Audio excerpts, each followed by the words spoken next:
मराठा आरक्षण विधेयक विधानसभेत मंजूर झालं आहे. त्यानंतर हे विधेयक विधान परिषदेत मांडण्यात आलं.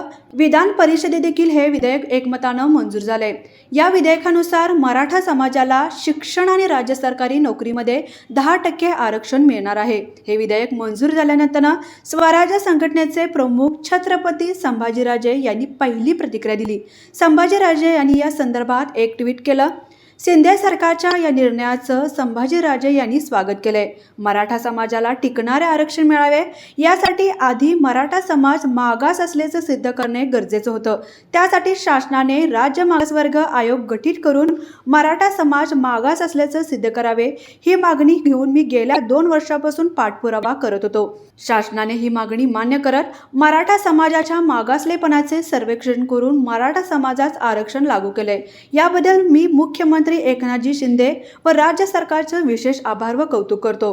अपवादात्मक परिस्थिती सिद्ध करून हे आरक्षण न्यायालयात टिकवण्याची जबाबदारी देखील शासनाने कटाक्षाने पार पाडावी, असे ते म्हणाले.